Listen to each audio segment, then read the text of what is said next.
हेमंत सोरेन को ईडी का 7वां सम्मन। ईडी ने दी 2 दिन की मोहलत, कहा यह आखिरी मौका। मुख्यमंत्री हेमंत सोरेन को ईडी ने एक और सम्मन जारी किया है। जांच एजेंसी ने सम्मन में लिखा है कि इस बार आपको पीएमएलए की धारा 50 के तहत बयान दर्ज करने का आखिरी मौका दिया जा रहा है। आप खुद तिथि, समय और जगह तय करके बताएं। ईडी के अधिकारी वहीं आकर पूछताछ करेंगे। इस सम्मन के जवाब में मुख्यमंत्री हेमंत सोरेन को 2 दिन में कार्यालय में लिखित जानकारी देने को कहा गया है। जांच एजेंसी ने सम्मन में लिखा है कि वे जानबूझकर इस मामले की जांच से बच रहे हैं और सम्मन की अवहेलना कर रहे हैं।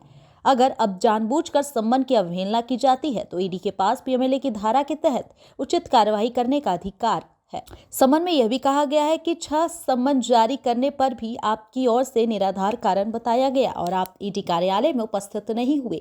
इस वजह से अनुसंधान में बाधा आ रही। मुख्यमंत्री हेमंत सोरेन की तरफ से दायर क्रिमिनल रिट याचिका को झारखंड हाई कोर्ट ने यह कहते हुए खारिज कर दिया था कि यह सुनने लायक नहीं है। मामले की सुनवाई हाई कोर्ट के चीफ जस्टिस संजय कुमार मिश्र और जस्टिस आनंद सेन की खंडपीठ में हुई। वहीं ईडी के वकील ने बहस करते हुए कहा कि सम्मन को चुनौती देना सही नहीं है। दोनों पक्षों को सुनने के बाद सुप्रीम कोर्ट में मनोहर लाल केस का हवाला देते हुए झारखंड हाई कोर्ट ने कहा कि ईडी सम्मन जारी कर सकती है। दरअसल मनी लॉन्ड्रिंग मामले में सम्मन जारी होने के बाद ही सीएम हेमंत सोरेन ने ईडी के सम्मन वापस लेने को कहा था। उन्होंने कहा था कि हमने पहले ही अपनी संपत्ति की जानकारी दे दी है, अगर वह गुम हो गया तो वे फिर से इसे उपलब्ध करा सकते हैं। इससे पूर्व अवैध खनन मामले में ईडी ने सीएम हेमंत सोरेन को पूछताछ के लिए सम्मन जारी किया था। उस दौरान वे ईडी के समक्ष उपस्थित हुए थे और ईडी के सभी प्रश्नों का जवाब दिया था।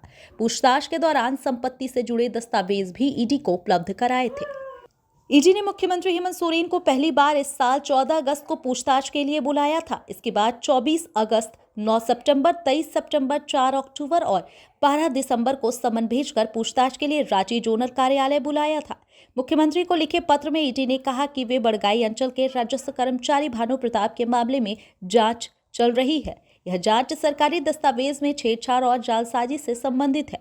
इसमें बयान दर्ज करने के लिए इससे पहले यह 6 सम्मन भेजे जा चुके हैं।